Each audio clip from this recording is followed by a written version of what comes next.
Alex Hormozi uses paid ads to generate the majority of his $100 million wealth. I'm really new to content. The majority of the money I've made has been from paid ads. Today I'm going to be revealing Alex Hormozi's exact Facebook strategy that I've been analyzing for the last few weeks in 4 easy to implement tips. And I'll break down the formula he uses so you can have a blueprint to follow when making your next high converting ad. So if you're tired of wasting money on ineffective ad campaigns, keep watching because you're only a few simple steps away from dramatically improving the performance of your creatives. With that being said, the first tip is a collection of 3 fundamental pillars that are going to seriously limit your campaign if you don't have them all. Now, pillar 1 has actually nothing with making ads themselves, but the marketers that get the most out of the campaigns are most successful do it all the time. And that is actively using the platform. I've seen time and time again, marketers that don't even have an Instagram account, don't even use TikTok, they don't even go on it to analyze the market or the competition. Like, what are you doing? Of course, you got ad campaigns that are gonna suck. And if you don't do this one thing, you won't be able to do step 3, which is one of the most important ones. Pillar 2, Alex Hormozi says that this is one of 2 things that determine most of your campaign success. It's actually the most obvious thing, but the hardest part of running ads. And that is to target the exact audience interested in your stuff.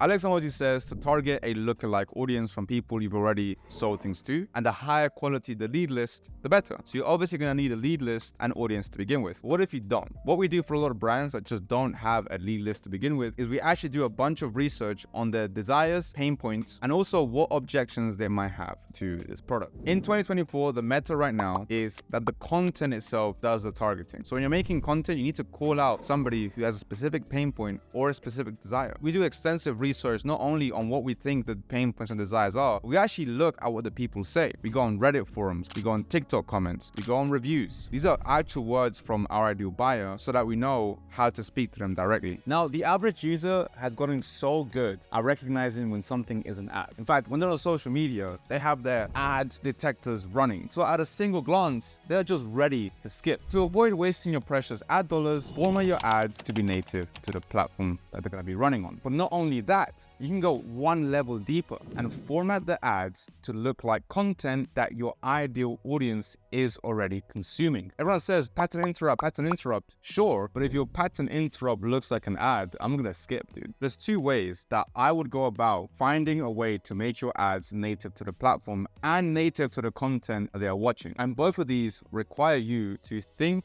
like a creator. This is why a lot of UGC videos perform very well. And as a content creator myself, you're getting the inside scoop. So the first thing that I would do is pretend to be your customer.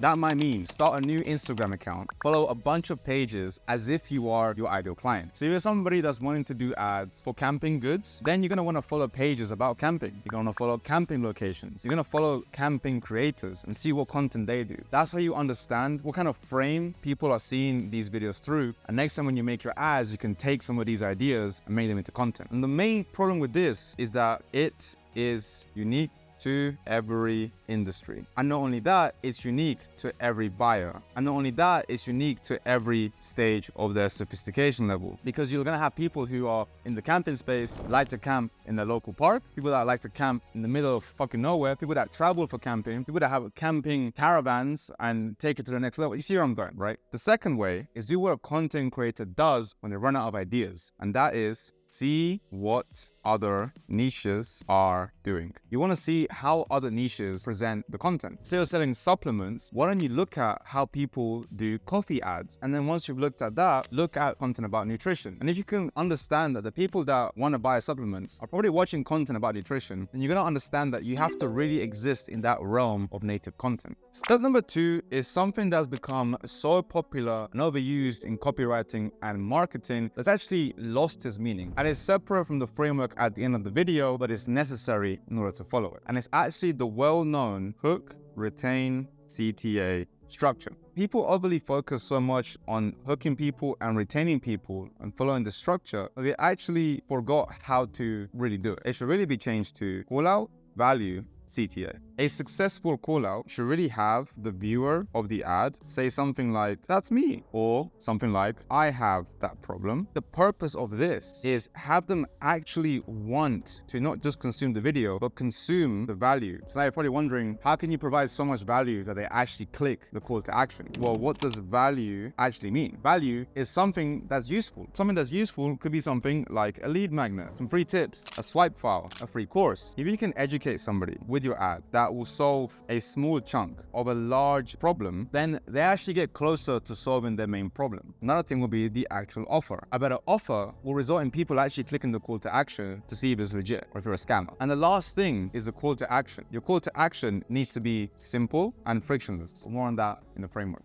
Alright, so now that you have your copy, don't start A/B testing it just yet, because you're probably forgetting that the copy is only half the ad. Alex Hormozi references the idea that 90% of communication is non-verbal. So before you dump your copy onto Canva, ask yourself, who is my target audience? Wow. So crazy, so innovative. But the reason I'm saying this is you need to cater your ads to your exact ideal customer if you want to stand a chance at having them buy. You can do all the research you want, you can do all the planning, but if you're not calling out their attention in their own world, they're not going to see your ad. And we do that using these three concepts. Number one, contrast. The first is brightness. What he found was that ads that have bright t-shirts perform better. Like these two ads here, are you gonna really watch this, or are you gonna want to watch this one more? When somebody has a bright t-shirt, things are bright, the lighting is bright on their face. I see a lot of ads where it's very cinematic lighting, or they make an effort to make it look darker. It's just not gonna work. They're just gonna scroll past that. Second is attraction. Ads with people that are attractive perform better. It comes from a point of desire. People desire to look like the top echelon of humans, and so ads that have somebody that is attractive perform better. The next one is movement. So videos like this, As somebody who likes to travel and bring coffee back wherever I go, I find it so annoying that can be improved by doing something like this. as somebody who likes to travel and bring coffee back wherever I go, I find it so annoying that I can't use this coffee on my espresso machine. So when somebody's moving around, that performs better because there's something to do. This is called having a visual hook as well as just a verbal hook. And the second one is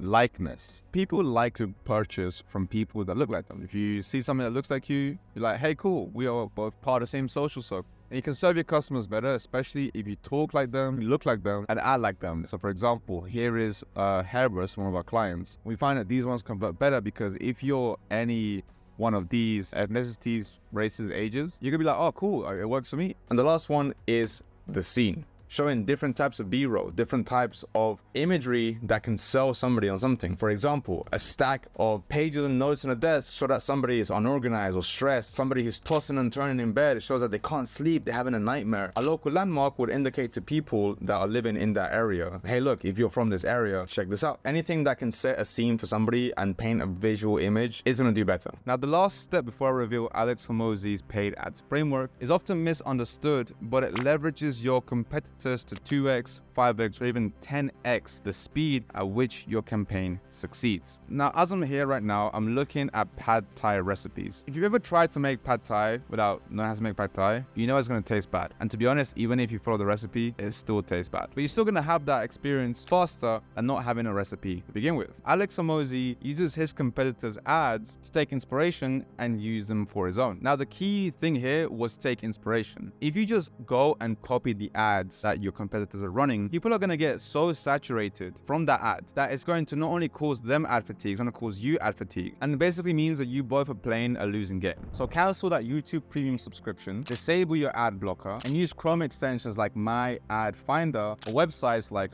Foreplay. You want to consume ad content in two ways. Firstly, try to consume the ads like a consumer. See where you get bored, see if you would click the CTA, see if you watch the video to the end, see if the offer is good. And then you want to watch it again, but actually watch it with the eye of a marketer. What angle is this video overall? Those are the two ways you should be approaching ad consumption. And finally, what you've all been waiting for, Alex Hormozi's exact ads framework. Let's just jump straight into this. When somebody watches an ad, a good ad will show somebody a dream outcome outcome. If you join this program, you will make this much money. However, a good ad will also show them the worst possible situation if they don't take the product. So if you continue trying to lose weight by cutting out your favorite foods, you will be sad. The next one is the likelihood of success. So prospect is here at the current state, dream outcome, and they have some obstacles they have to get through. But a good ad will show them the likelihood of success. You lower their perceived risk by explaining away their past failures. The reason you couldn't cut weight with only carbohydrates is because now you have no energy for the gym to put on muscle, and so you can't put on muscle, which is actually something that's going to keep you losing weight. And then you give them assurance by guarantees, by showing your authority, and why this new thing has a better chance at helping them get to their dream outcome. However, a good ad will also demonstrate the risk of not acting now. In this situation, it will look like this. If they continue standing there, we have this big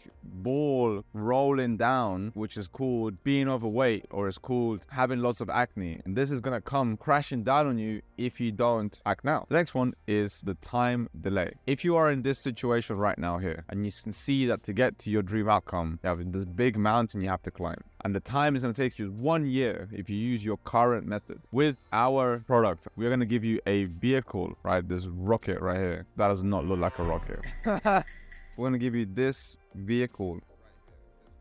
You can just sit on it and you will get to your destination in just 6 months, half the time that it will take you normally. So a good ad will show them how their solution is faster. A good ad will also show them the effort and sacrifice required to achieve the thing they want to achieve. It will show them how they'll be forced to keep giving up the things they love and continue suffering from the things they hate. Or worse, how the hard work they're doing right now is actually getting them nowhere. And the opposite of that is showing ease. A good ad will disprove the assumption that you have to do all of these things that you hate doing and that you can actually do more stuff you love doing. That's the framework. That's what we want to show, a contrast in our ads. And hey, look, if you want a swipe file of some of the best performing ads so you can just copy, emulate, and learn from, then click the link down below, as we curated hundreds from different niches so you can learn from them, remix them, and apply them to your business. If you're a DTC brand or an agency, we will outperform your top 3 creatives in 90 days guaranteed. If you don't believe us, feel free to book a call with us so you can find out how we'll do that for you. If you want to see me roast some ads, then check the video up here. With that being said, I'll see you in the next one.